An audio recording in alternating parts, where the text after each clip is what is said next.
Hey everyone, it's Joe. If you like what we do here on the show, consider supporting us on Patreon. Just $5 a month gets you access to our entire bonus episode catalog, as well as every regular episode, one full week early. Access to all of our side series that are currently ongoing, and our back catalog of those as well. Gets you ebooks, audiobooks, first dibs on live show tickets and merchandise when they're available, and also gets you access to our Discord, which has turned into a lovely little community. So go to patreon.com/lions led by donkeys and join the Legion of the Old Crow today.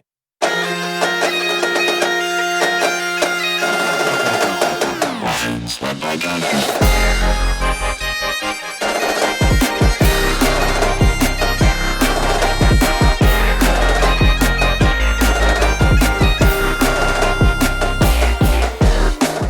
Hello and welcome to the Lions Led by Donkeys podcast. I'm Joe, and with me is Nate, and we'd like to introduce to you our new restaurant, Trench Times.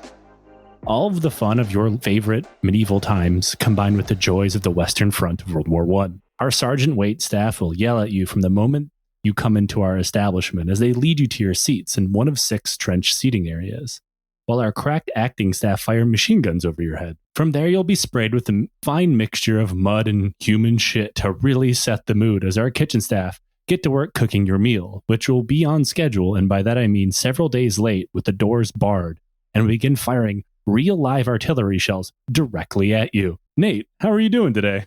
Man, Mission Barbecue has fallen the fuck off. It was weird enough with all like Star Spangled Banner and saying the Pledge of Allegiance shit, but now it's just like, now it's Biohazard.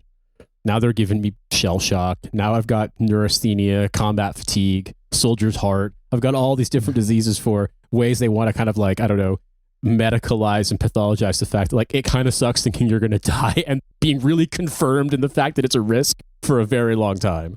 The hardest part is when you ask for mustard and you start hearing metal on metal banging down the line. Like, oh, fuck, yeah. Fuck. Yeah, exactly. Ask for mustard and they're like, well, we don't have any mustard paste, but there's this gas that'll really make things smell great in here.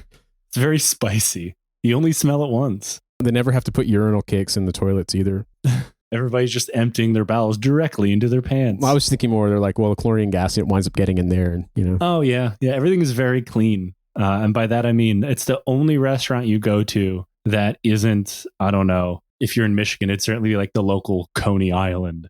That's going to give you some horrific bacterial infection. And you know going into it what you're going to get. You know, we've invented this sit-down theatrical version of Taco Bell. I remember these kinds of restaurants like I don't really recall that Sizzler was a place you'd get sick at, but like Ponderosa, you might be taking your life in your hands, sort of budget version of Ponderosa, even worse.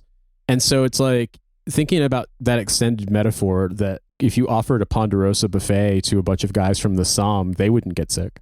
No. They think it was the greatest thing in the world. They already have the foundational level of like gut bacteria to power right through that. I remember there was a Ponderosa near where I lived growing up, but we never went to it because it was too expensive. I'm realizing now just how poor we were.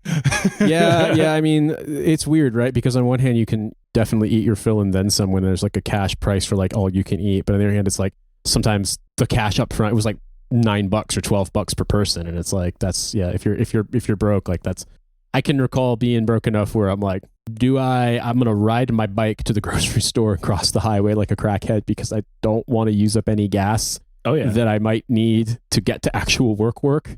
And so, yeah, you take that over, extend it, multiply it, it gets a lot worse. I have to regrettably admit this is kind of making me hungry. There are no Ponderosas in goddamn Switzerland.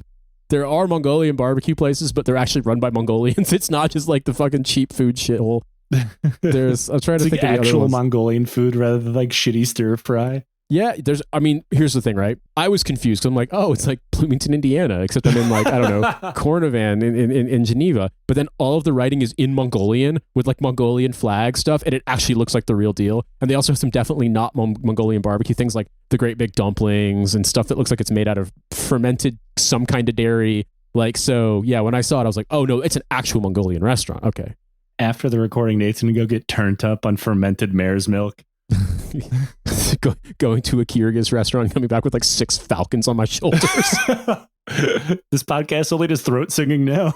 Yeah, exactly. You come and bring them home. You're like, my daughter loves animals, and she loves pointing out the names of animals. It's like, we're going to learn about falcons today, baby. Falcons 1 through 6. You get to name them. Yeah, exactly. Give them all names. And then it's like she loves making the owl sound. You make an owl sound for a falcon. They're like, where's this animal I can kill? They get all excited thinking they're going to get to eat an owl. Nate's going to have to take a prolonged absence from the podcast to his child be the victim of a falcon attack. Yeah, taking an absence because I still have the homing beacons. I have to find the falcons that picked up my daughter as a team and flew away. So today we're going to do something we haven't done in a really long time, Nate, and that's go back to the trenches, to the mountains, to the knee-deep horrors of World War I. But not to a place like Verdun or the Argonne, Ypres or Passchendaele. Instead, we're going to talk about something that, let's say, World War I heads don't necessarily really focus on. And I kind of include ourselves in that because we're guilty of this to some extent. And we're going to talk about not only a siege, but one of the longest sieges in Europe during World War I on the Eastern Front. We've talked about the Eastern Front before. We've done a whole series about the Battle of Tannenberg. But today we're going to talk about a titanic struggle between two of the most institutionally fucked up militaries that took part in the war, Russia and Austro-Hungary. Yes, everyone gets to take a little note here and say, Joe said a country was worse than the Ottoman Empire during World War I. I admit, I understand that is strange coming from me. Everybody put one on the scoreboard. And we don't need to go over the start of World War I again, but what I do need to do is go into just how the Eastern Front opened up a little bit, and that's with a rapid Russian advance, probably as many successes as they would have during the entire war, not named the Brusilov offensive. The Russian Imperial Army advanced into German Eastern Prussia, which went pretty well until it didn't, owing to the fact that the German Imperial Army was, unfortunately for the world, quite good once it got the ball rolling. But they also invaded Galicia, then under the control of the Austro-Hungarian Empire, which went much better, owing to the fact that Austria-Hungary was quite possibly the sickest man of sick men in Europe that tends to get a pass when people talk about that concept because they aren't Muslims or Turks, quite honestly. Like the Austro-Hungary is easily the most dysfunctional empire of World War I. They don't get that label, the sick man of Europe, that's always given famously to the Ottomans. Unfair, in my opinion, but The 1914 to 1918 heads out there will know this already, but just because of the fact that it's a term, it's an expression to describe a region that isn't really used outside of like regional nationalisms now. Galicia is what is now Eastern Ukraine. So like Lviv. It can be confusing because there's also a part of Spain called Galicia. However, it's also sometimes called Austrian Poland, which is fun. Yeah, because I remember that a friend of mine did peacekeeping in Kosovo, and one of the contingents they worked with were Ukrainian, part of the Ukrainian military, but they were all ethnic Poles from Ukraine, from really far eastern Ukraine. So yeah, that just in case you were wondering, how did the Eastern Front get into Spain? No, it's a different Galicia. So effectively, like when you think about, we know a lot about Ukraine now, just for a variety of reasons. If you think about, Lviv, that's Galicia. If you think about the Donbass, that's different part of Ukraine. And most of the soldiers at play under the dual monarchy of Austria-Hungary that we're going to talk about today, conscript-wise, are almost universally Ukrainian. But we'll get to that in a bit and why this causes a lot of issues. Mostly because those issues are baked in to the very concept of Austria-Hungary. The war starts off pretty horribly for them. And that's thanks to several things. And to save a lot of us time, we're going to streamline that a little bit to underline some major institutional issues that Austria-Hungary was undergoing and just always had. That very label of a dual monarchy itself is a good way to explain why Austria-Hungary was collapsing in on itself. Legally, it was a union and an alliance, as well as a sovereign nation. It was supposed to be a single functioning country, but in reality, it was kind of three countries in one. By definition, it was not supposed to be split into three. Like the easiest way to kind of understand this is, what if American federalism was even dumber? And so you have the Austrian Empire, you have the Kingdom of Hungary. After 1867, they're considered co-equals within the Union. So it's not like, say, the United Kingdom, another union that still exists to this day. Every part of this union is supposed to be equal and legally equal. They both had heads of state. They both had parliaments, ministries, and their own armies, joined together by a single unifying emperor. And for a time, people actually liked this emperor, but he was old and dying at this point, and people were kind of quite sure the empire was going to die with him. A lot of political parties were certainly pulling at the strings. This is, of course, a time when minority-based nationalism was coming very much to the fore, hence why World War I started in the first place. Yep. However, there were also imperial offices doing the same thing as the Austrian and Hungarian offices were doing. Like I said, turbo brain damaged federalism, but with kings. So that means at any given time, there are 3 government offices doing the same job, only slightly differently. And this could be considered like a form of like a devolution of powers if it worked. But instead of ever really working together, these 3 branches of the Austro-Hungarian government body always just kind of fought one another. This kind of reminds me of the Polish-Lithuanian Commonwealth, where like their government structure was such that it lent itself to just being constantly deadlocked and not really able to accomplish anything. Yeah. So it's like, not to say, oh, well, other thing in vaguely Eastern Europe, and so therefore, you know, it must be something in the water. But it's just more like when you start to get into these kind of weird national republics, constitutional monarchies, government structures established post 19th century or in the 19th century, especially the ones that are like holding out into the 20th century, you start to see some, because it was all based on elite domination, subservience of all ethnic minorities, and like an aristocratic culture that like didn't really have to attend to any notion of like maybe the people who, you know, farm dirt for a living might also want to say, you know what I mean?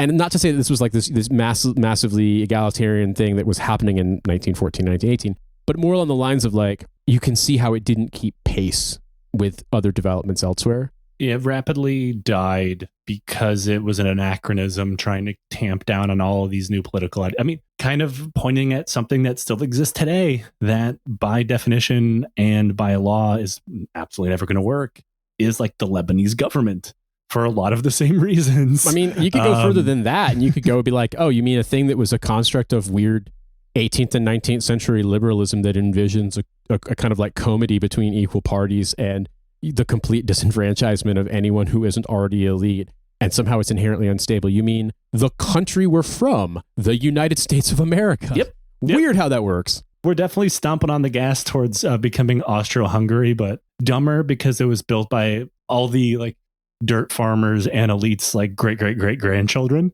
Well, yeah. It's just like, I don't know. As I've said before, without derailing too much, if you take the absolute most reductive, vulgar Marxist explanation of the United States as country founded on infinite profit from slavery and infinite free land from genocide, you're not that far off. Like, there's some nuance required, but you're not that far. You're far closer to the truth than if you were to be like, you know, the shit that we learn in school and the way in which it's kind of taught us like, wow, it's just, you know, more perfect union and great. Yeah. Everything is attended to and all these checks and balances that were great. It's like, yeah, and that's why strong federal bicameral republics are doing well all over the New World, all over Latin America. They do really well, right? That's why you take the American project, right? And you just stuff it with goulash and like, I don't know, Austrian food, a sausage. That's Austro-Hungary. Right. Take it away, America. Put it back on top, Austro-Hungary. And then it's like, well, you already have the concept of beating the piece of meat till it's flat and then cooking it. And in America, you take away the breaded part and you just have burger. And so it's like, what is America but schnitzel minus the bread, and also made out of beef instead of pork? But, you know, variety exists there. The key American point here I'm learning is beat the meat flat. Beat the meat flat. Get a mallet and beat the meat like nobody's fucking business. Hit that shit like Mario and Donkey Kong. Hammer the fuck out of it.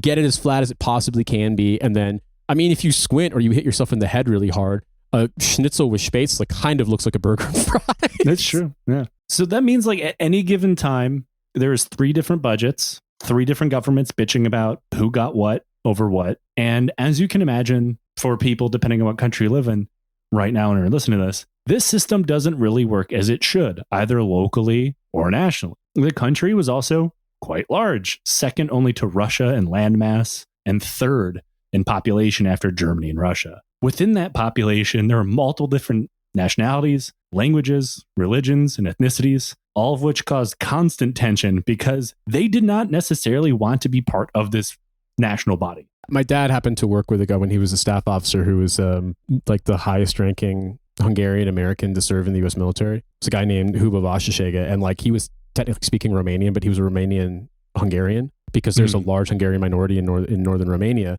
And it's like those people were all part of Greater Austro-Hungary, and then suddenly they weren't at a certain point. And then much like elsewhere in the world, borders get drawn. It's just sort of like, wait, what the fuck? But that what the fuckness wasn't absent when they weren't, Romanian citizens or Romanian citizens or whatever, however you want to draw it. Like, I think that disconnect between first, like the dysfunctional government, and also like the disconnect between that like very elite driven and elite centric system of government that doesn't really treat any of those concerns like they matter. Yep. Not a surprise. Once you get to a certain level, like, we would translate this into whatever language you speak, but we just don't give a fuck about you. Yeah, exactly. Mr. Smith goes to Graz and gets shot. For example, by World War I, there were 9 different nationally recognized languages and several more that weren't. Now, this is not an issue. This is not me saying that having a diverse country is a problem. I'm not becoming like, a Republican. However, what is important is when you have multiple different ethnicities and languages and cultures within your borders, you do generally need a system in place where they all can work and live together, right? I have a relevant example. They got rid of a law here in Switzerland that they used to exist that stuff needed to be in at least 2 official languages of Switzerland. It may have been 3 in some cases, but I think it was 2. And this country is 75% German speaking. So like you'll find this happening now where like this happens to me when I was ordering stuff for setting up internet things and some parts and some music things, some tools especially. I do speak German, but like most people who grow up born and raised in the French speaking part of this country don't speak German. And, why would they need to? And these sites don't have English either. All of a sudden it's like it's gone away, and like they've stopped doing some of the bilingual or like oftentimes trilingual marking on things. And so now it's like, right, but like that actually becomes kind of a problem, because if you don't speak German, how the fuck are you going to you have Google Translate, but imagine extrapolate that to all the things where Google Translate doesn't apply. Or like, it's 100 years ago where if you don't know how to speak something, you're just fucked. And also people didn't read back then. A lot of them didn't. And so it's like, yeah, it's wild to see it because this is an insanely developed country with insanely like strong systems. And yet you see it. So you can only imagine in a place as like dysfunctional as Austria-Hungary. Absolutely nothing could help you if you didn't speak a language. Obviously, some people were bi or trilingual. Not everybody was. The government offices also, depending on where you live, if you say we're in Galicia, you speak Ukrainian, which is kind of intelligible with Russian, but your local offices don't have any paperwork or any Ukrainian speakers, good luck getting anything done. This is legitimately what happens in Switzerland with Swiss Italians, because Italian is an official language of this country. But if you're like requesting accommodation for like stuff in Italian, they just hang up the fucking phone on you. Yeah. Like they don't, it doesn't happen. Like they don't. And God help you if you need the 4th language, Romansh, which basically no one speaks outside of like this mountain region. Like genuinely, it's so funny that you'd say this because like this is a problem now. And so you said 9 official languages. 9, but there's really only 2 to 3 that are nationally important. And that is German, Hungarian, and Czech. Yeah. Those are the elite languages of the empire, with German and Czech being the major 2 dominant ones. And if you were anybody outside those 3, you were going to have a rough time, which is why, of course, some people learned other languages, but most people didn't, because most people live quite locally. And it leads to a lot of political parties being started of like, hey, what about us? Effectively, minority-based nationalism, which is the only good nationalism. People struggling for representation, for fair treatment, for laws. And technically there were laws, which we'll get into in a little bit, that said that depending on a population center and their demographics, those government offices would have to serve them and know their languages, or at least have translators available. But in reality, it never worked out that way. Because again, this is a barely functioning triple-headed monster of bureaucratic nightmares. And this permeated every step of life within the empire, including, in the context of this episode, the military. Remember, there are 3 different governments within the Austro-Hungarian Empire. All 3 have their own armies. All of them are responsible for training, equipping, and supplying themselves, apart from the main government, the imperial government, and their own regional ministries of defense to manage those personnel. Though hypothetically, the imperial military, that the one being under the unified emperor, was supposed to be the main army. This is sometimes known as the common army, with the other two acting as a kind of reserve. However, those other two regions, that being Austria and Hungary, did not see things that way. Instead, they saw those as their armies. After all, they have their own monarchs. They have their own national bodies. This is our army. So for political pride, national pride, they absolutely did not see these people as reserves. They saw them as the standing army. I'm just laughing because now it's making me think that like the good soldiers fake, like what is it, Jaroslav Hasek or Franz Kafka or Stefan Zweig were actually just writing like cottagecore cozy novels about what life was like. They're doing the idealized fun version of the Austro-Hungarian Empire. And it was way worse. They were doing like fucking like cozy talk content. I love the idea of Franz Kafka cottagecore. Franz Kafka writing a story about a teenage witch trying to find her cat. And then she turns into a huge fucking bug. Man, that sounds so... I mean, it does explain a lot, having read some of these authors. Like, it does explain... It's definitely a time, like, this is the era of, like, huge political instability as World War I starts for Austro-Hungary, famously. And we all know why it started. Mm-hmm. A guy got stuck in traffic. Yeah, guy got stuck in traffic. Yeah, a guy did Bosnian falling down, and basically the rest happened. And it would probably make sense to you if you're like, Austro-Hungary probably wanted to stay out of this war. But in reality, they were one of the main instigators of it, mostly in the form of the chief of the general staff, Franz Conrad von Hotzendorf, which we've done a series on. He's a real fucking moron. He had been actually arguing for a Austro-Hungarian invasion of Serbia for years by the time World War I started. He is one of the main reasons why World War I starts at all. He leads his army into the field, gets his teeth kicked in at virtually every turn. And in these early stages, he loses Galicia. The entire front line collapses over 100 kilometers into the Carpathian Mountains, leaving only the fortress city of Przemysl still standing. I'm using the general German pronunciation here because I cannot read Polish. There's way too many Y's and Z's for that to escape my mouth. I understand there's like 6 different pronunciations for this one place. I'm using the one I can manage the best. So bear with me. I mean, all I can say is that I, what feels like a different life, was pretty diligent about doing Duolingo for Russian and didn't actually learn any Russian, but I did get a lot of practice with the Cyrillic alphabet as it's used in Russian. And I remember when Duolingo in like 2015, 2016 added some other languages, Polish was one of them.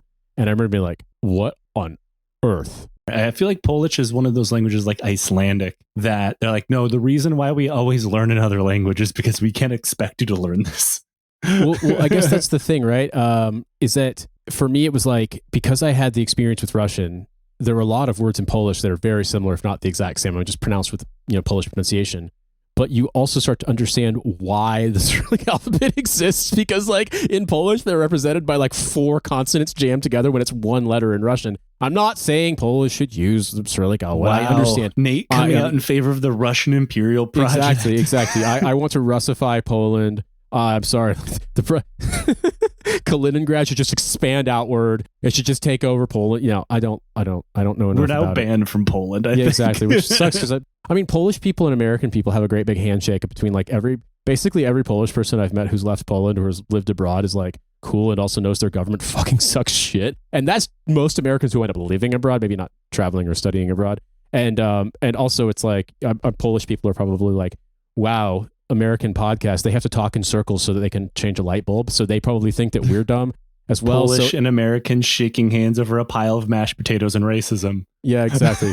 Polish and Americans shaking hands so they can connect between 2 ladders and using their other hands to hold the light bulb while a bunch of people spin them around. That's right. And then they can change it. Yeah, exactly. I don't know why the light bulb jokes are so funny. I think it's because it's such a stupid fucking thing to say. It's like, it makes no sense. And so why Americans in like the 70s thought this was hilarious, I have no idea. But it's just, we don't think Polish people are dumb. We like Polish people. We have great Polish fans. But it's just like, of all the things, it's just because it's so stupid, I can't help making the joke. I have a feeling I'm going to go back to Michigan, which has a very large Polish population near where my mother lives, and I'm going to get beaten in the street by a sack full of pierogi now. Okay, because I said Polish people were nice. They're like, no, we're not. Fuck you. We're miserable, you fuck. We hate ourselves. We hate everyone else. That's why America is idealized Poland. I mean, to be fair, I know a lot of people who have moved from the Caucasus, Armenia, and Georgia and ended up in Poland. And universally, their experience has been terrible because Polish people are racist as fuck towards them. All I can say is that I remember a Polish-Afghan cooperation mug in our government compound that the Polish army had given. And it was like the Polish flag with a hand reaching out and the Afghan flag with a hand reaching out and shaking in a handshake. And let's just say the colorist who designed this was like, I want to be as racist as possible. Now, the fortress began construction in the mid-1800s as a result of the Crimean War, which, fun fact, we'll be talking a little about next week. But it was meant to be a monster of a fortress, a complex around the city in the mountains with nearly 50 different reinforced lines and bunkers. And then with not even about a half a bit of the construction done, they stopped. This is mostly due to Austro-Hungary being completely broke and relations with Russia getting slightly better. Then the Balkans began to blow up a few decades later, and construction began once again. By the time World War I kicked off, it still was not done, but it was the best forward position the empire held. After nearly 30 years of on-again, off-again construction, it had 17 main forts and 18 other supporting positions, with trench lines leading to each one as kind of an in-between measure.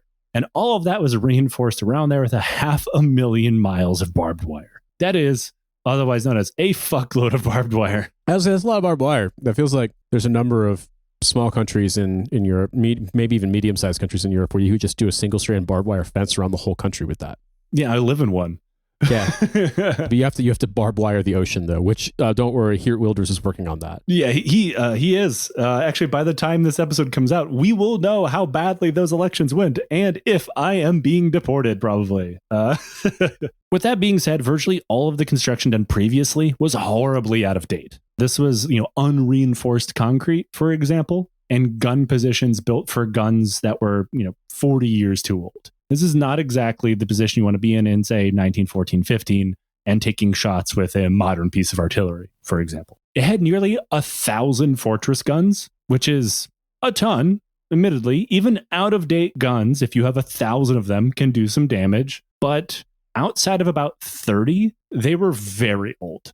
They had about 30 what you consider modern guns at the beginning of World War I in this fort. So then you have, 990 or however many leftovers from the last war against the Turks or whatever. Yeah, I mean, on one hand, it's like, even if the gun looks stupid as hell, it still sucks to get shot with it. Yeah, if you have 1,000 of something. Well, yeah, it's like the, North Korea has like all the World War II and, Korean War vintage artillery pieces, but there's like 1 million of them. It's like, presuming that, like, let's say 50% of them can fire, that's still kind of a problem if you're like... Seoul? Yeah, Seoul. Yeah, anywhere on the border. If you're in the risk estimated distance of those things, it's, sort of like, it might be a goofy-ass Wes Anderson gun, but then it kills you. That's not great. Look at it this way. If you get jumped outside of a bank or whatever, and a guy pulls out like a tally-ho single-shot pistol, he can still rob you. Yeah, exactly. He's got one more gun that you have. If LeFou and Gaston run you for your shoes with a blunderbuss, it will still hurt and potentially kill you if you get shot with it. Gaston and fucking Black Forces robbing you with a single shot pistol. Yeah, exactly. They got Gaston needs that money to get his Carhartts tailored to fit his huge ass shoulders. No, Gaston needs to run you his money because eggs are so goddamn expensive in America now, and he eats 6 of them a day. That's like a crack habit. That's like being hooked on fucking real Percocets. Unlike JD Vance, his mom did not sell him for a perk. Yeah, that's problem. Gaston, unfortunately, has never been able to figure out whether or not he wants to marry LeFou and adopt, or is actually heterosexual. So because he doesn't have kids, he can't sell them for perks like JD Vance's mom. Oh, I hope one day Gaston can figure that out for himself. He needs to listen to this podcast. He needs to find better masculinity. General Herman Kuzmanik was put in command of this fortress city when the war started. And to his credit, he saw the fort was pretty doomed should it become a frontline position. So he put his garrison of 27,000 men to work trying to reinforce it the best he could. while, of course, asking for as many reinforcements as any of the three governments within his country could give him. He was eventually sent 100,000 extra soldiers, but the soldiers he got were, let's say, the perfect representation of all the problems of this empire. These soldiers came from every corner of Austro-Hungary, but were drawn from something known as the Landsturm. Just to circle back here, because I know I talked about 3 different armies already in this country. That is the Austrian Landwehr, the Hungarian Honved, and the Common Army. The Common Army being the Imperial Army. However, then there's the Landsturm, which was the reserve of those 3 armies. So like real professional soldier shit, real squared away, dress right dress. Oh, the best of the best. Extremely PT test passers is what we're talking about here. Yeah. Yeah. This the most jacked dudes Austro-Hungary had. I mean, you have Arnold Schwarzenegger's great-great-grandfather in there. That's the only Austrian I can think of. I mean, the only ones I can think of besides him are dudes who are way worse politically, which is saying Adolf Hitler, Jörg Haider. Like, there's not a ton. I mean, that is just, again, Arnold Schwarzenegger's dad. What is it? The guy who runs the fucking... Doesn't he own the Red Bull team? The fucking F1 team? There's another Austrian. I can't remember what his name is. Yeah. Like, yeah. He's not... Okay, he's not Hitler or Jörg Haider, but like, you know, I'm Austrian. suspicious of any Austrian. Yeah. The Landsturm were men that the other 3 countries did not want. They were between the ages of 37 and 41. So that's us. We're in the Landsturm. Imagine you and me just rocking up and being like, hey, what up? We got, we're your relief force. Do you got anyone who can help with back pain? We walked all this way to tell you my fucking knees hurt. Though many of them were closer to 40, they hadn't been in uniform because there was conscription as well. So they had done some military service previously, but for many of them, it was when they're, 18 or 19 and they haven't put on a uniform in 30 years. I'm going to put it this way. You're in very good shape. I'm in decent shape for 41. I do work. I run a lot, but I can't do the shit we used to do. Not that I couldn't keep up if I, did a little bit of practice. It's just you don't recover. You don't recover at all. Everything hurts for way longer than it did before. Way longer. And it's like you're expected to just get up and do it again that afternoon or the next morning. And it's like, especially when you're dealing with combat stuff or like the just, defense stuff they're talking about, like setting up a static defense. Like it's like 99% fucking manual backbreaking labor, digging, pouring concrete. Yeah. Yeah. Someone be like, God, I wish they'd invented sandbags. This sucks. And sandbags are bad too. Like so I just think about that like, even if people you reckon that in these days, given the way the economy was arranged, a lot of these people probably do some kind of manual labor and they're not necessarily they're not going to be like, email job people in terms of like how active their lifestyle is. Carrier pigeon job. Yeah, exactly. Yeah. Really passive aggressive telegram jobs. As per my last beep, beep, beep, beep, beep, beep. That was another thing I was going to point out. Most of these dudes, because of the way the Austro-Hungarian Empire worked in general, these Landsturm men were peasants by the imperial standard, which meant they were working farm labor jobs and construction. Like they were aged beyond their years, like we are in a way. Granted, our lives have been significantly easier. Yes. And in the time that they have beaten up their bodies between previous military service, which was very, very rough because it's mostly abuse based. Yeah. And then years upon years of manual labor, people have called them old beyond their years. And Orrin Kuzmanik's word, quote, well past their prime fatties. I would definitely say, to me, it's like, on one hand, it's not that they're going to be unable to do physical work. It's that they're probably going to be dealing with a lot of repetitive stress injuries, stuff like fucked up teeth, badly healed broken bones, and general, like, their recovery is not going to be anywhere near, like, this is not a group of people who's going to be able to, like, flex fast to do something. You know what I mean? There's always going to be one guy in every platoon with a weird limp you can't quite place why. Yeah. Oh, that's Pietor. He had his fucking leg eaten by a farm machine. Yeah. Sorry. That's Yannick. He's actually got like a phantom twin on the bottom of his foot, and he has his entire life. So one leg is literally longer than the other because there's a phantom twin there. Every time he steps on it, we can hear its mouth go. Yeah, exactly. It's kind of like a foot whoopee cushion, and it's just his calcified twin sibling going. Meh. And legally, that means you actually have to give him 2 different salaries. Exactly. Because the phantom twin meets the enlistment requirements of the Landsturm. But that would suck so bad to be Yannick, and then your phantom twin and your foot got picked up for fucking fire guard right after you, and you have to do 2 shifts in a row because you can't be sleeping while the twin, the ossified just laying twin on the ground as the feet are dragging you around.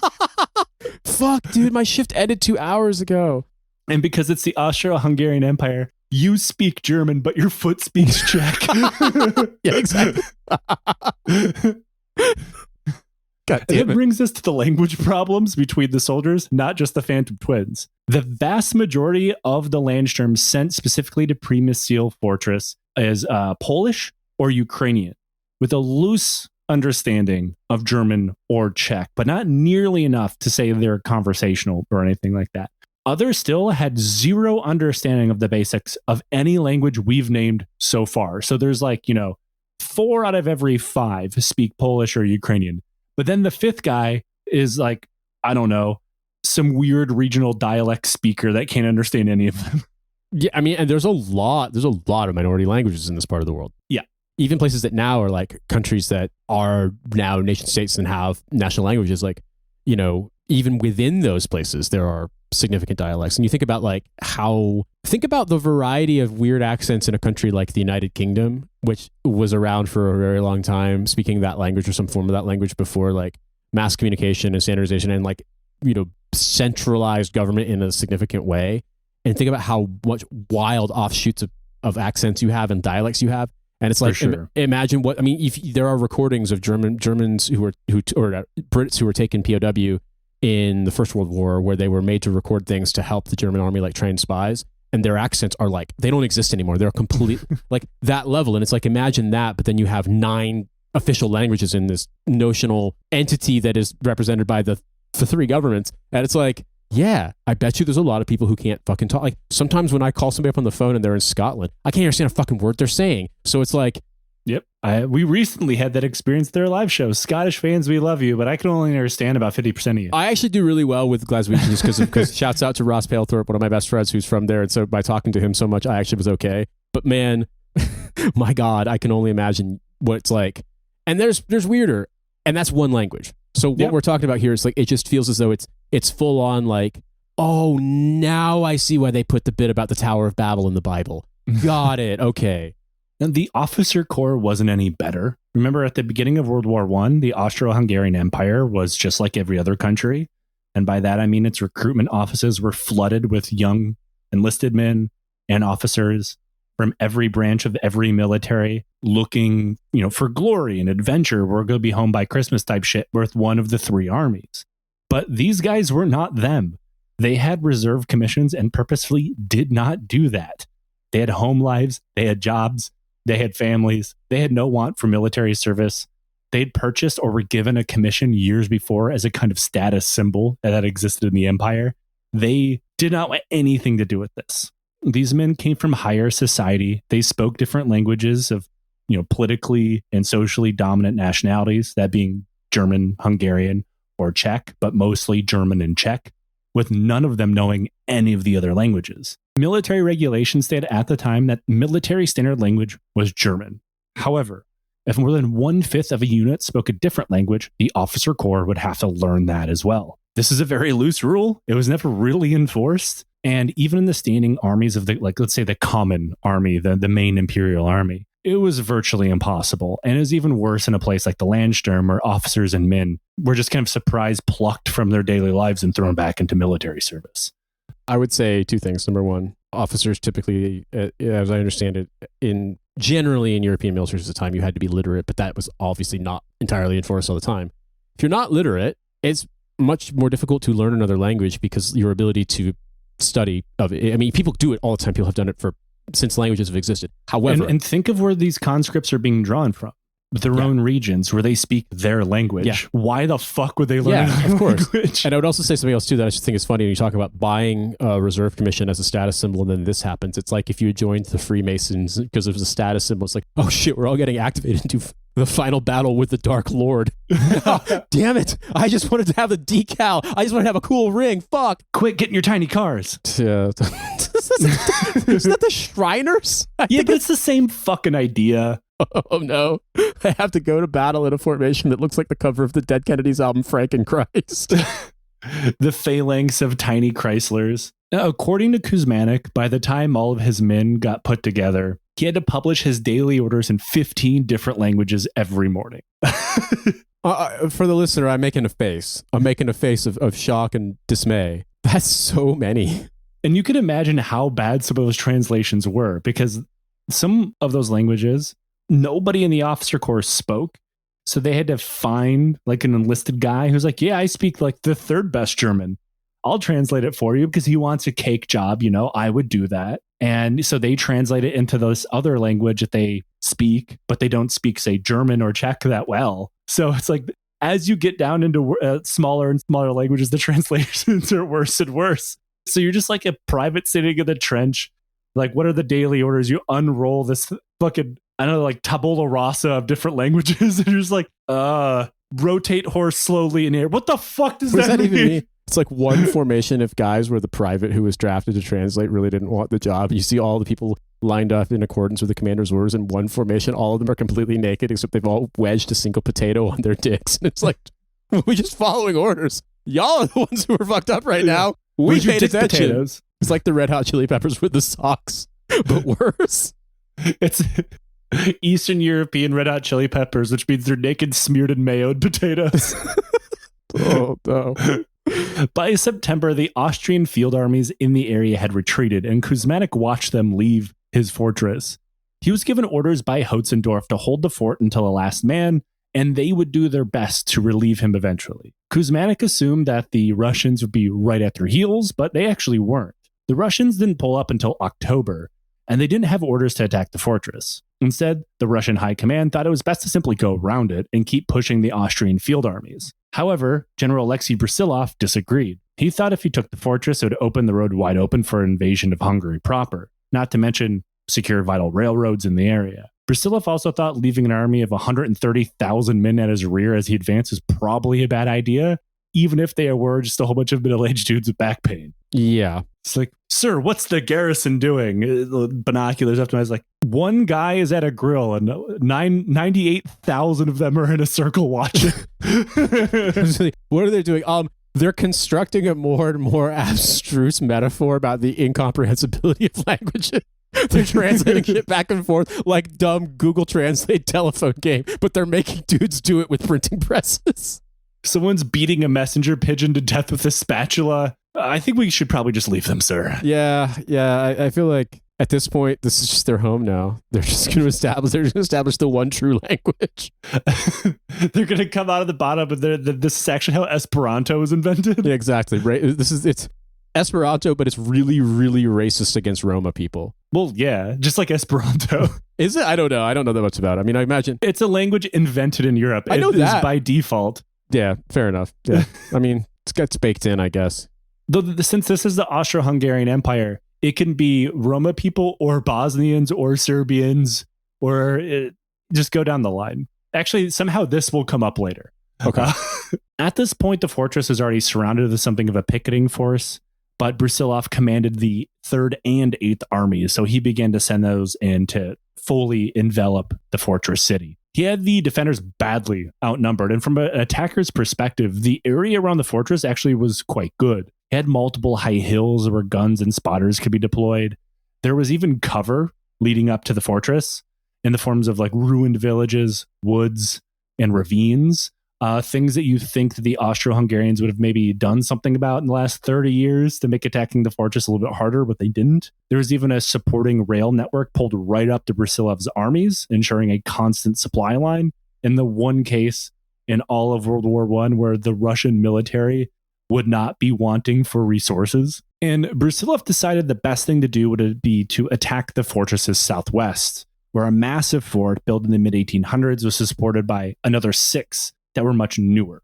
And all of these were supported by further trench lines and barbed wire. As was standard Russian doctrine at the time, Brusilov would pound the southwest with artillery and then send an infantry forward to assault and take ground, but not, small rifle teams or whatever. They were still operating under the general Napoleonic idea of taking the battlefield at bayonet point And just to underline how badly out of date everything was, and Russia is not alone in this, but specifically in the context of Russia for our episode, the idea of hand grenades was still kept to grenadiers. And those are very small elite units on top of larger armies. So despite this attack being, tens of thousands of infantry, only 32 hand grenades were issued out to a grenadier detachment beforehand. But isn't it a massive clearing operation? Isn't it like breaching a defense? Yeah. Mm-hmm. But remember, they're operating under the concept of like early 1800s grenadiers. So but even in going off of, we did a series on the French invasion of Napoleon's invasion of Russia, and he would have brought more grenadiers than this. Just laughing. It's like, we don't use grenades when we clear a static defense. We just shoot small arms, they shoot small arms, and everybody else is reloading and be like, no, stop. Put it down. You're cheating. Jerk. Fucking hack. Mods. Refs. You have to scream that in one of 15 languages that we understand. Russian isn't one of them. Yeah, 3 of them, it's the correct one. And then the other 12, the privates just taught you swear words and thought it was funny. Yep. On October 5th, 1914, the Russians began their bombardment of the southwest, with the assaulting force inching closer and closer. The artillery didn't do as much damage to the southwestern forts because they actually picked the worst way to attack Przemysl. And that's because the southwestern forts were a group of the newer ones, so they could actually absorb the artillery better than some of the other ones. However, remember, these positions are largely being manned by middle-aged dudes who absolutely do not want to be there, commanded by other middle-aged dudes who absolutely do not want to be there. So the effects of a bombardment are striking, no pun intended. The effects of a sustained artillery bombardment are, let's say, hard to explain on the human mind. So to explain this to people who have never been under artillery bombardment, and I hope they never will, I always go back to describing this using a passage from Ernst Junger's book, Storm of Steel, where he says, quote, "You must imagine you're secured to a post, being menaced by a man with swinging a heavy hammer. Now the hammer has been taken back above his head, ready to be swung. It's cleaving the air towards you, on the point of touching your skull, and then strikes the post next to you, showering you with splinters." He goes on to say whether the man hits you or not is not up to you at all. You can only sit there and wait for it, which is quite accurate from my personal experience. Yeah, I mean, we got rocketed and mortared a bit, but not like mega severely. I remember having a car bomb go off not that far from us, and I didn't know sound could be that loud. A friend of mine got blown up in an MRAP, and I remember he described the sound as like you were taking a nap inside a metal garden shed, and suddenly it got hit with a huge sledgehammer. Sounds about right. It's just the loudness, but in this case, it's not just one loud concussion, it's constant. Thousands. And it's like, this is a thing that's actually recently, because of just the scale of engagements in places like Ukraine, it's not a thing that even people who are veterans of recent conflicts, Americans at least, are familiar with, because like it has happened to some extent, but like nothing like you nothing even remotely close. You haven't had like division artillery fucking shooting 155s at you for hours.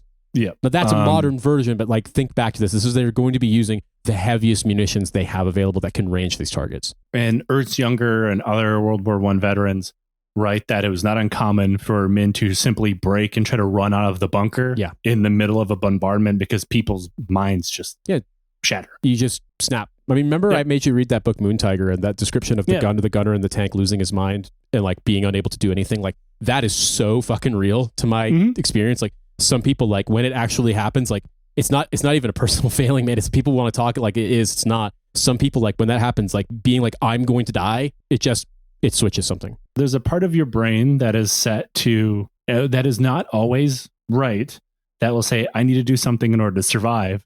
And sometimes the thing it does in order to survive is absolutely the wrong thing to do.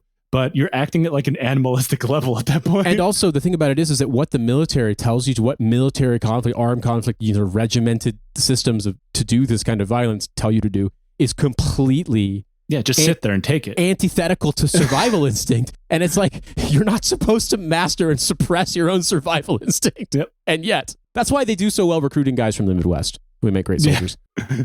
Even the strongest, best-led men break under a bombardment. It isn't just something that the human mind is made to comprehend. This goes on all day, day after day, until October 7th. So it's been several days of just getting rocked. That's when the Russian infantry has gotten so close that they're pretty much at the walls of the fort. The infantry is so close, it was only after the deafening sound of crashing artillery stopped that a 39-year-old lawyer turned reserve officer, Dr. Lieutenant Istvan Beylik, thought he heard something outside the fort's walls. So he turned to his men and had them fire off some flares so he could look into the darkness. Beylik suddenly saw tens of thousands of Russian infantry advancing towards them. The surprise ruined, the Russian artillery then turned on giant spotlights and aimed them directly at the defenders' firing ports, blinding them. Now, this really doesn't matter at this point because there's so many Russian infantry crawling towards them that you couldn't miss.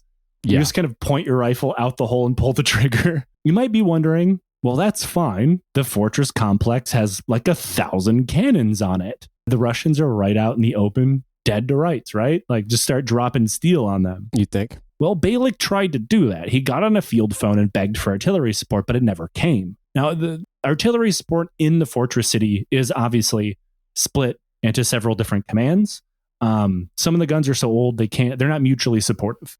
So he is relying on artillery based in the southwest of the fortress city. That commander, Janko Serdyjinka, had a complete mental breakdown while under artillery bombardment. And while Beylik is on the phone trying to get him to fire his artillery at the Russians, he is apparently just rocking back and forth, doing the sign of the cross and screaming, "Oh my God," over and over and over again, which, to be clear here, is what I would probably be doing as well. Yeah. You can't really I'm not shaming this man at all. Cast aspersions, but from the purest tactical analysis, that's kind of not what you want to be happening.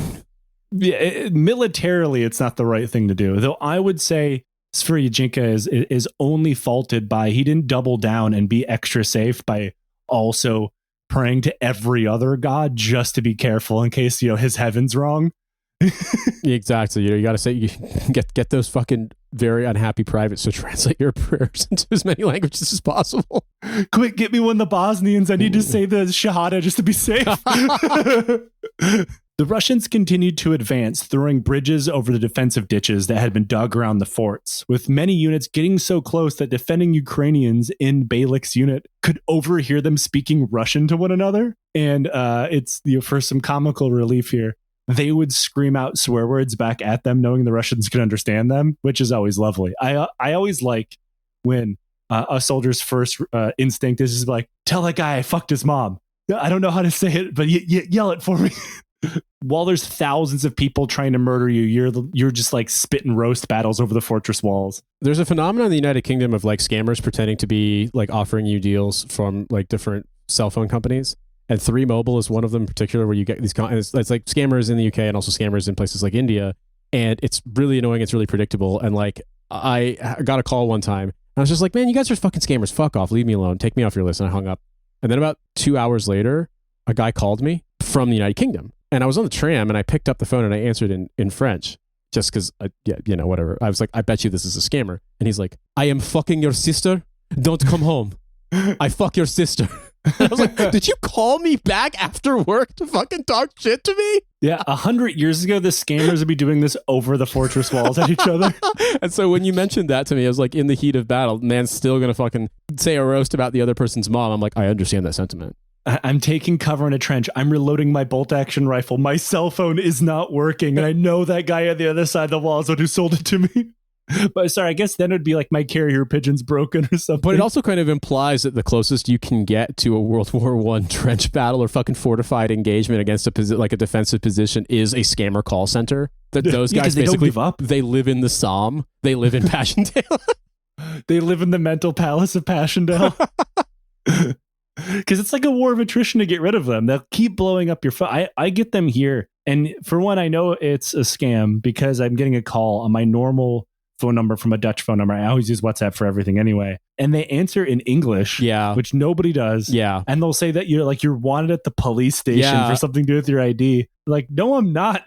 Like, I get those sometimes where they call me and tell me that I like wanted for something by the Geneva police. And it's like, once again, they would be speaking French. Secondly, like, I'm sorry, but even the stuff you need to know to renew your fucking visa isn't in English. So like, I damn sure know the cops aren't calling me and speaking English at me. So yeah, exactly. I am laughing though, the idea that like the trench is like the Passchendaele from the German side because you're getting yelled at incoherently by Brits all day long. So yeah, it fits.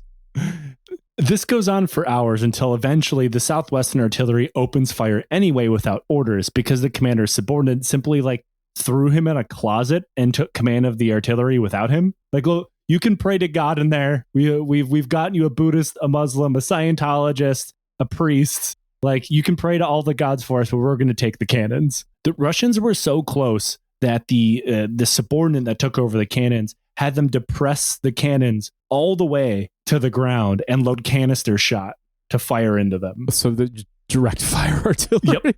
Oh, wow. Yeah. And this works horrifically. I imagine. The artillery melts the advancing Russians with canister shot and destroys the bridges that they had placed over the ditches where, of course, the witches go to burn. Mm-hmm. And this leaves the rest of the attackers to try to crawl up the ditches behind them, which are 10 feet deep on either side. Well, I mean, there are Romanians involved here, I imagine, so it's possible that they did, in fact, dig through the ditches and burn through the witches and slam in the back of my Dragula. Exactly. You have to open it. You have to direct fire the Dragula as it's burning ass across no man's land. Rob Zombie was speaking to a really specific experience in Eastern European history. Yeah, I didn't know that Rob Zombie is actually a Galatian nationalist. It's really weird. Oh, no. Rob Zombie's Canadian? Then the fort's machine guns finally opened fire because they were there. This is World War I after all, but put on our time machine hats here. And remember, machine guns at the time of World War I were commanded by artillery sections. Oh, I didn't know that. Yeah, pretty much across the board. They all fell under artillery. Sometimes they're called machine gun artillery, but because the artillery commander was, trying to find Jesus, Muhammad, and Tom Cruise all at the same time, he wasn't ordering them to open fire. Yeah, he was becoming a Wiccan and getting really mad at all the trees getting destroyed out there. Why does the commander's bunker smell like clove cigarettes? You just hear Blessed Be getting yelled at from the closet. Yeah. So finally the machine guns come into play. This begins harvesting more Russian meat per square meter than anything had so far. However, so many Russians have been shot and fell back into the ditch, of course, helped by the tactical Dragula, that this created some good old-fashioned corpse infrastructure to allow still advancing Russians to climb over all of the Sergeys at their feet. The ditch has been full. The witches have been burned. The Dragula has been hit by canister shot. Yeah, they've actually overloaded the suspension of the Dracula. Yeah. So this is effectively like a historical example of the oft-cited thing we talk about in the show, the meat wave. Yeah, we've got the meat wave. It's the meat wave. At this point, they've been attacking for 2 hours, and Beylik's force had been reduced to just 40 men on the walls. So he ordered them to withdraw, only to discover the inner fort door had been sealed shut behind them. So Beylik was forced to pound on the door, screaming at the men inside in like 8 different languages until one hit, and they opened the doors for him and let him in. Oh, wow. Inside, however, they were trapped in the inner fortress. The Russians had seethed over the walls at this point, and they were in the trenches, and now they're on the fort's very roof. But they could not find a way inside. So there's like 100 dudes and some change trapped inside this fortress with about 15 to 20,000 Russians outside. Each time they got near a door, their skulls got blown apart by a conscript mechanic in their mid-40s on the inside. They had brought with them gun cotton, which is, very flammable and explosive, to stuff down the ventilation tubes to try to blow it open. However, a lot of it got lost in the attack. Some of it got wet because it started raining. So they have no gun cotton to blow open the fort. They only have like 30 hand grenades, and who knows how many of those actually died out in the field, with the dudes carrying them. So they had no way to actually force their way into this fort. So they kept just trying to stick their guns in through the gun slots and opening fire. And each time the Russians would do that, like 6 dudes from the Landsturm would jump on it and pull it all the way through, or start hacking at the dude's hands with like knives or shovels or anything. In short, this worked. Trapped inside and controlling very small routes of approach, a single rifleman could hold off entire companies. It's just the sheer volume of frustration at work here is very funny. It's just like, there's the 3-to-1 sort of notion in U.S. Army tactics, which basically that to attack a fortified position, you need 3 times as many attackers as defenders, and vice versa. When you kind of calculate to plan a defense, assume a platoon can hold off a battalion kind of thing. Yeah. But a platoon is typically in U.S. Army-ish ease between 30 and 35 guys. So if one rifleman is holding off a company, let's do some math here. If one rifleman is holding off a company, that means that 4 riflemen, a fire team, are holding off a battalion, which implies the squad is 2 battalions or like a regiment minus, which means 4 squads is basically a division. Yep. And think of it this way. A platoon is holding off a division, which means a company is holding off basically an army. Yep, which that's means exactly a what's battalion happening. is holding off an army group. This is so funny. And it's even funnier to think about that Beylik, who is in command of this entire clusterfuck locked into the fortress, can't even talk to half of his own men. This is like StarCraft math. You're like completely like just owning a Zerg rush right now. Oh my God, that's so funny. This lasted until 7 a.m., so about 4 hours, when a massive counterattack from the fortress reserve pushed the Russians back, and Beylik was able to emerge from the fortress alive. And during those times, when they were locked in the fortress, they barely took any casualties. This is so fun. This is so funny. This is like the platonic ideal of what would happen if your neighbor is being a dumbass and banging on your door and yelling at you or something like that. And you're just like, guess what? I can hold off 10 times, 100 times you guys. Nothing can make me open this door. Your gun cotton, I have soaked in blood. So many Ukrainian mechanics in their mid-40s in my basement ready for you. The meat wave didn't work. Gun cotton, soaked in blood, and it rained on you. That means God hates you, and the commander knows he's talked to every god that's ever existed. He's confirmed that shit. He's over there praying so hard. He's invented a 6th religion that nobody's ever heard of. Exactly. Which I think is just that weird Russian cult where that former cop thinks he's Jesus Christ, which I forget what they call themselves. He's a fucking Zoroastrian now. The most fucked up pantheon the world has ever seen. God damn it.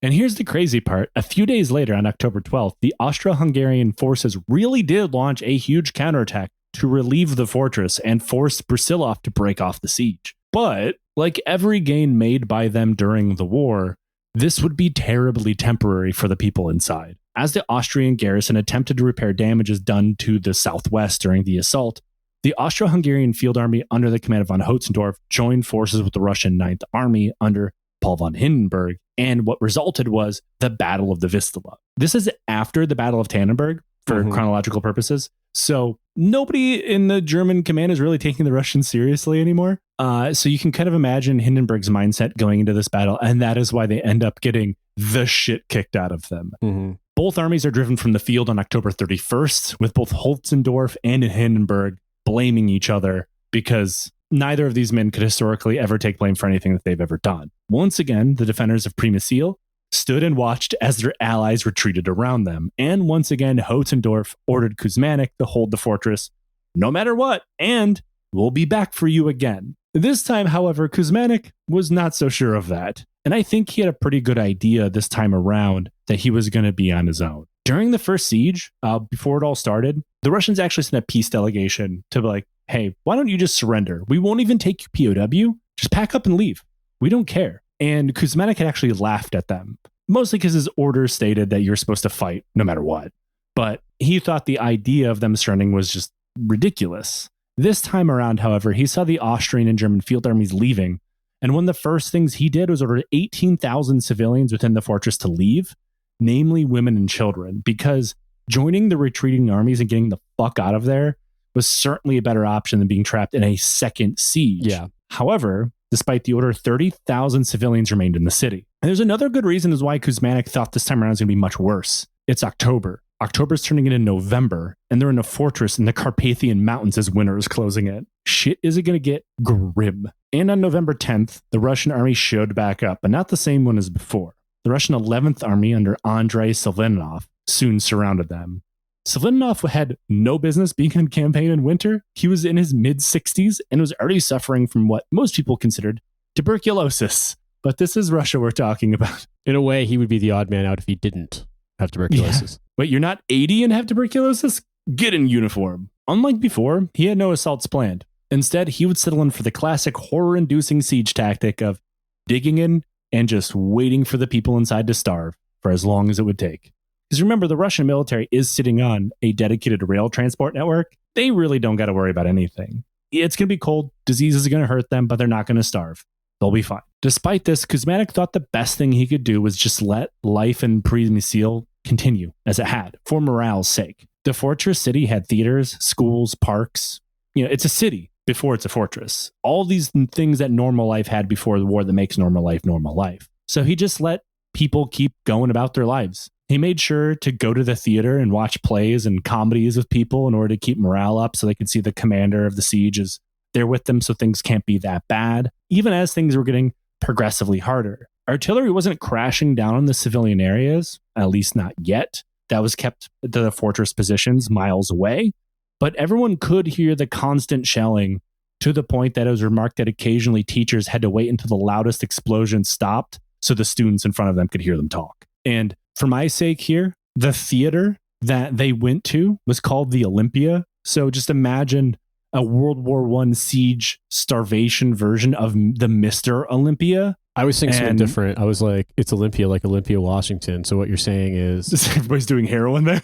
No, it's like, we have to lighten things up. So in between guard shifts, holding off the Russian meat wave, we're listening to Austro-Hungarian Sleater Kinney play really plaintive rock music. I'd be okay with it. It's Olympia, so you could be going there to listen to Austro-Hungarian Nirvana as well. That's true. Yeah. I mean, the heroin thing is probably applicable there for sure. Yeah.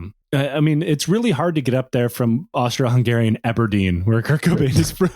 Kurt Cobainovich. People keep making jokes when I talk about we have lake beaches in Geneva and we make do. They're like, oh, I guess Geneva is the Chicago of Europe. And now I'm kind of wondering, what is the Puget Sound of Eastern Europe? I got to find that out, the Crimean Peninsula? I don't know. Someone's gonna have to answer us out. Help us out, actual Eastern Europeans. You guys know better. I mean, we think it's cold and rainy and dark all the time, but it's also on the beach. It's obviously it's the Baltics. But yeah. I mean, temperate wise, I feel like the Netherlands is very close to Washington, but without any of the depression. Yeah, I could see that. I don't know. We got to find the happy medium, or I guess the depressed medium is what we're looking for. If you're looking for the depressed medium of it's that dark and wet, mild but grim, and it's also depressed. There's an island about 50 miles north of you that's full of that shit. Chock full of it. And everybody there is quite unpleasant, just like the Pacific Northwest. And I say that as someone who really likes the Pacific Northwest. People are not the friendliest. Seattle nice, Dutch nice. The kind of rhyme, No, I don't know. No, it's different. Dutch are not rude. People from the Pacific Northwest, especially Seattleites, are rude as fuck. Yeah, fair enough. So London is more like second Seattle. Okay, in my opinion. Accept that. So big Indiana, yeah. But second Seattle is... We still haven't discovered Eastern European Seattle. If you know, let us know. Yeah, let us know. We'd really maritime, not too hot, not too cold, although it can be hot and very cold. Rude, grim, depressed, little heroin. Yeah. Figure it out first. The heroin is foundational. Yeah. But all this is going on during the opening parts of the siege. As time wears on, rations dwindle, and soon normalcy for the sake of morale ended. And Przemysl transformed into a city of the starved and the kind of predators that emerge whenever situations like this happen. Without going into too much detail here, but it became commonplace for soldiers who were rationed more food than civilians to bribe civilians with their extra food for reasons. Stuff. Yeah. Understood. Yeah. Look, it's not like I don't want to talk about dark shit. There's a time and place for all that. But there's only so many times I could say soldiers sexually exploited a population until I feel like a really depressing version of DJ Khaled. So Jesus Christ. All right. Okay. That was not the phrasing. That's not the phrasing that I was expecting you to go for, but I do understand entirely what you're saying. Just a big long side, no music behind me, and it's like another one. Yeah. Yeah. Depressed Joe Khaled. That's what the DJ stands for. Staring into the Chernobyl elephant's foot of trauma and abuse and just be like, major key. Yep. But I should pause here and explain one unique facet of the siege, at least in the annals of the things that we've talked about before, and that is sexual exploitation became institutional from the staff level until the point it actively hurt the ability of the defenders to continue doing their jobs. This is from the diary of Joseph Tommen, an Austrian military doctor who talks about this. Quote, "The hospitals have been recruiting teenage girls as nurses. They get 120 crowns a month in free meals. They are, with very few exceptions, utterly useless. Their main job is to satisfy the lust of the officers and rather shamefully a number of the doctors too. New officers are coming in almost daily with cases of syphilis, gonorrhea, and soft cancer." Soft cancer is his way of saying it was like a bacterial infection. Understood, yeah. So they are literally kneecapping their own ability to give medical support to their soldiers because they are entrapping young women into being sex workers for food. Yeah, I mean, that doesn't surprise me, but still, like, that's horrific, yeah. Like, it's like other things, like, we're not trying to make light of it. It's just one of these things where also we're not trying to be like, oh, let's not talk about the bad stuff because we want to have a kitsch podcast. It's just more like, There's a time and a place. We definitely do heavy episodes. We tell you it's going to be heavy, but we don't want to just throw it out yet of nowhere with a curveball.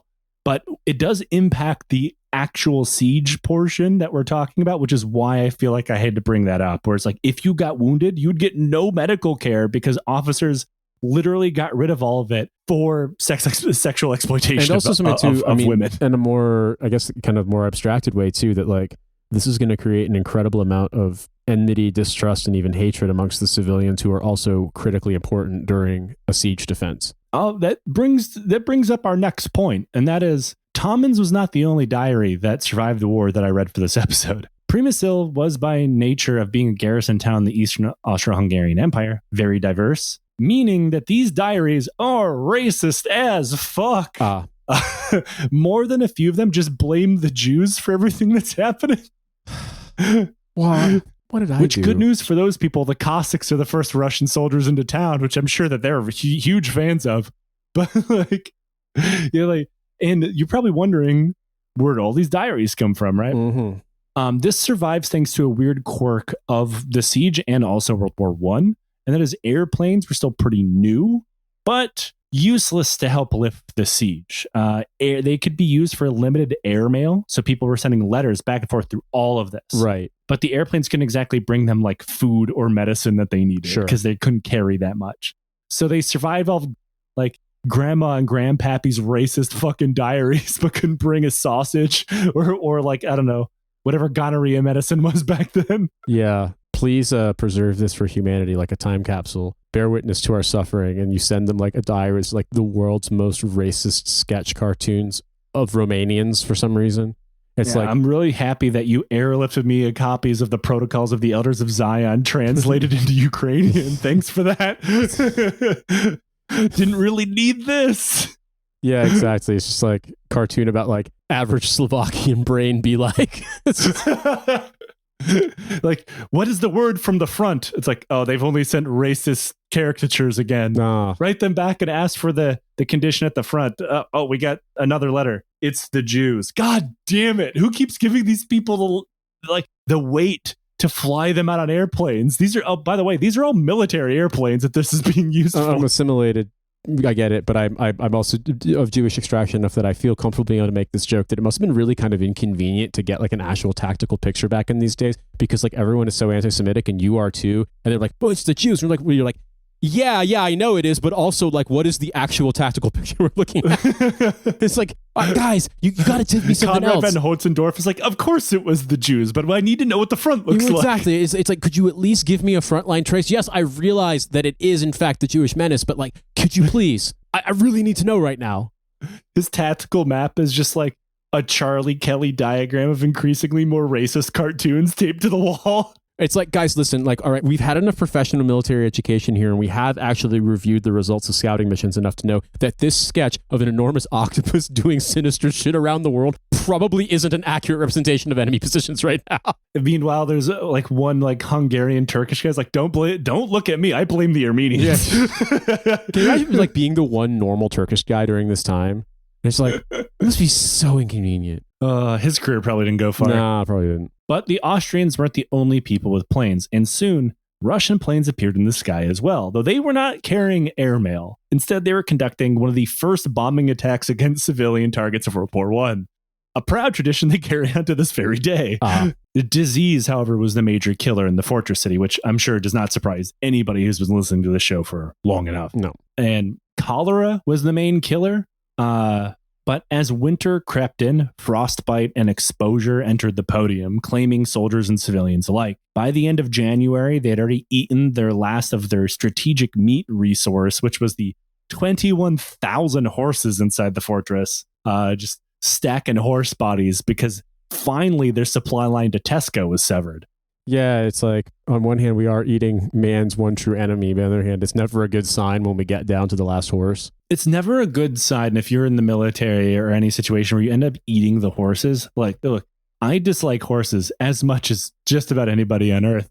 But I know if I'm eating my mode of transportation, it's a really, like, if I was in Afghanistan cutting succulent slices of MRAP meat off of my truck, exactly. I would know I'm in a bad fucking position. Sort of like, because if you have to bug out and you have to carry stuff, like, then you become the horse. In the way, that's the horse's revenge. You might eat the horse, but the horse is like, just you wait, motherfucker. You're going to be neighing and clopping very soon. Ask not who the bell clip clops for him. It clip clops for thee. And soon they're going to be eating you. And on this pedestal, these words appear. Nay. Everybody's wearing horse skins. Their teeth have been replaced by horse teeth because Dubai had not yet been implanting veneers on everybody. They've invented a folk religion about the land of the one big apple. The land of the infant small children you can stop to death. That's what the lieutenant was inventing in the bunker. He comes out dressed like a very weird horse cryptid with big fake teeth, an apple in each hand, trampling the nearest child. Eastern Orthodoxy. God damn it. It's a horse in a stable, but the foot part under the stable is tilted slightly differently. Yeah, they got the patriarch hood on the horse. By early 1915, the garrison of middle-aged dudes manning the walls is compared to that of a procession of ghosts, turned to skin and bones and weeping sores and, as we've established, horse parts, thanks to starvation and illness. By March 1st, 1 in 8 were in the hospital getting, again, absolutely zero medical treatment because the nurses had all been hired based on how badly the officers wanted to fuck them. The whole time this is going on, the Austrian field army was attempting to break through to the fortress, but failed each time. And it's not like they were really far away or anything. They were 50 miles away, meaning the people in the fortress could see them on a clear day, which has to be even worse. Yeah. You know, you're like, that's our salvation right there, but can't do shit. No. They might as well have been on a different planet. And eventually, Kuzmanik was informed via airmail that no more breakthrough attempts would be made, and he was officially on his own. On March 13th, the Russians inched forward and took the northernmost part of the fortress, forcing the shambling corpses of the still upright defenders to form a new line.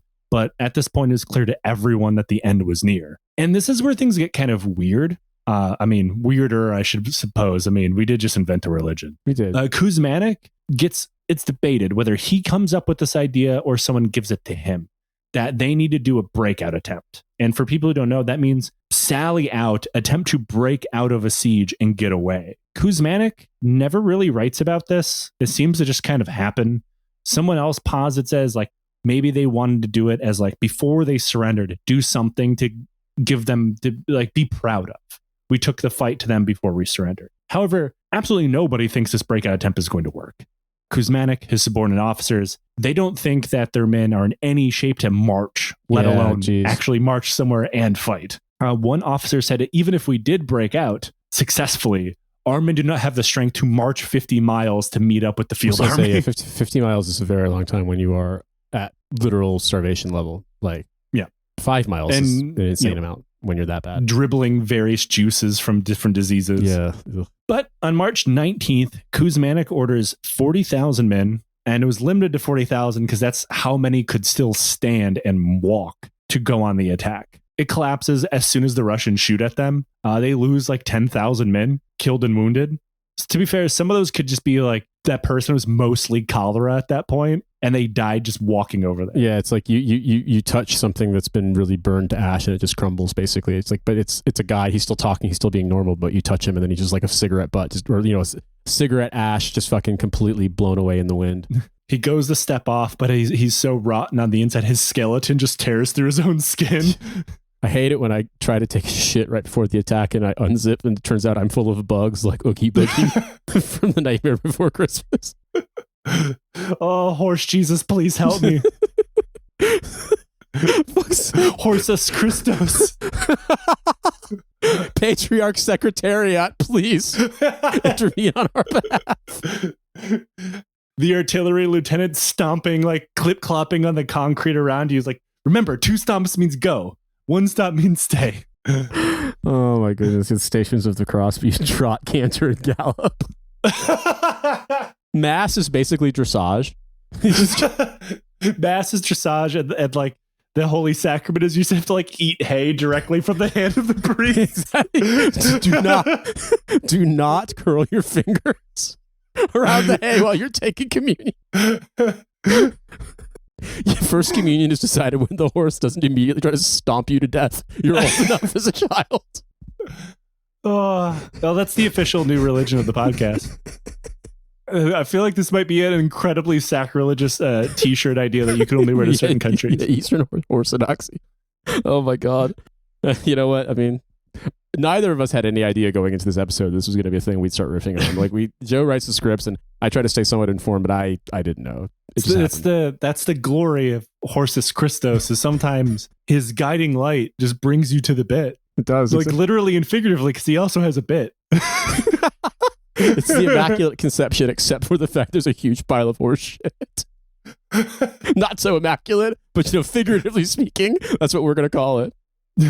Przemyśl, knowing he was going to surrender, ordered every single fort to be blown up before doing so. So, in a single night, dozens of forts were blown sky high simultaneously, with people watching it in the middle, comparing it to a ring of volcanoes exploding all at the same time, which had to look cool as hell. Yeah, I mean, it sucks to be in that situation, but it's one of those things where it's like, well, you are getting to see something that's sick. Yeah, you might be dying of cholera, but you want to see a sick explosion. Yeah, it's like the least we can do for these guys who are going to die because like their guts have basically already corroded is do the fucking fireworks for the video for the audio slave song Cochise. Just explode nonstop. It's like, well, that was like 4 minutes of badass. Now you can die now.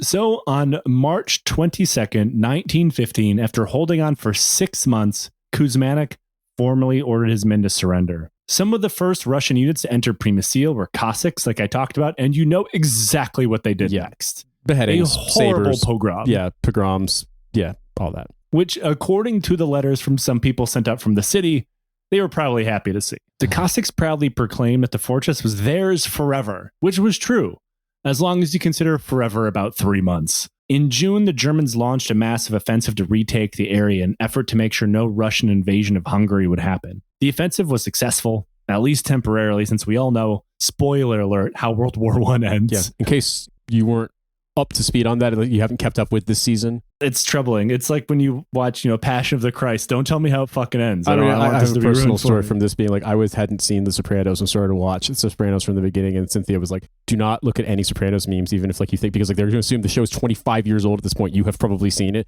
Completely ruined a season 3. Spoiler, surprise to me. But my own fault. Yeah. You can't blame anybody for spoiling something for you that's 20 years old.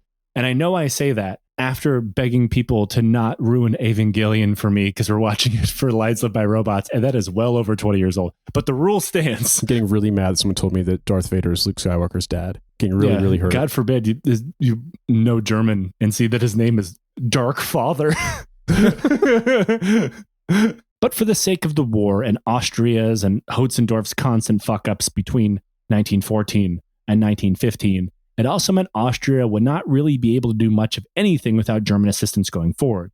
This is how eventually the various battles of the Isonzo are broken, as well as with German assistance, because Austria-Hungary really became little more than like a ball and chain around the German Empire's foot at this point. The siege, the relief efforts, and the eventual surrender caused Austria-Hungary over 1 million casualties. Casualties, unlike the Russians, they were hard-pressed to replace, and in reality, they would never recover from. Przemyśl was a POW for 3 years before being released, survived the war, and survived to see the collapse of the dual monarchy, and lived all the way until 1934 when he died, which in my opinion is the perfect time for an Austrian aristocrat to die before, the rest of your history gets very complicated. Before events transpire, yeah. Yeah. The end. Well, that was very funny and also very dark. That was grimmer. I didn't realize that just the Austria... That's the podcast guarantee, just the Austria-Hungary side was going to be 1 million casualties. I felt remiss to not tell you this because I thought you would find this very funny as one of my stupid asides that I had to follow up with is that when they filmed the video for Cochise, it was in like the summer of 2002, which obviously was a little bit of a tense time in America given what had happened less than a year prior. and they were doing basically like the final finale of like fireworks shows, but like nonstop filming this video for like, 30 minutes of how many takes they had to do. And a bunch of people called the cops because like, I think 9/11/2 is happening right now. I think the guy from Soundgarden's doing. Damn. they know Osama bin Laden's been one-upped. Chris Cornell is now leading on Soundgarden. God damn it. Chris Cornell, R.I.P. You didn't do 9/11/2. Yeah, what a fucking voice. R.I.P. I'm just joking saying that you, in 2002, you were in charge of Al-Qaeda, though that would be very funny. Matt Cameron forced to choose if he wants to become the drummer for Al-Qaeda or not. Much like the Sex Pistols, they're forced to tour the southern United States, and they're very unpopular. But, Nate, we do a thing on this show called Questions from the Legion. If you'd like to ask us a question, support the show on Patreon, and you can leave us a message on Patreon or in our Discord channel, which you'll also have access to, and has a channel dedicated to Questions from the Legion. And today's question is, what book, TV show, or piece of media has an ending so awful it still haunts you to this day? I think awful, they mean like shitty, like ruins the medium. That's a really good question. It's a really good question. I think the easy answer here is certainly Game of Thrones. Like, it had an ending so bad that go back in time and just remember how popular it was. And that ending, that final, like, honestly, final 2 seasons were so bad that I've never seen a hype train become so derailed, deservingly so, to the point that, like, George Martin is just not going to finish writing the books now, certainly, because that was the ending he had planned. He has said 1,000,000 times that was the ending he had planned.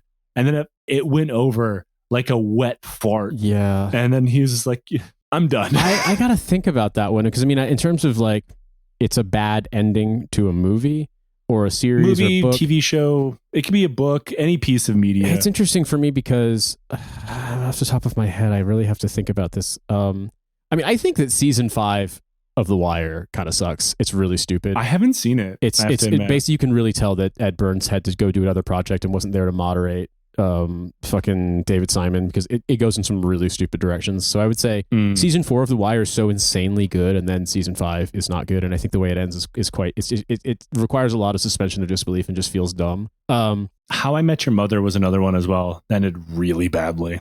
The ending, not necessarily bad in terms of, but like surprise ending that I cannot believe happened. That I'm just like, oh God, I don't know if I can watch any more of this show. I think it's season 4 of Top Boy.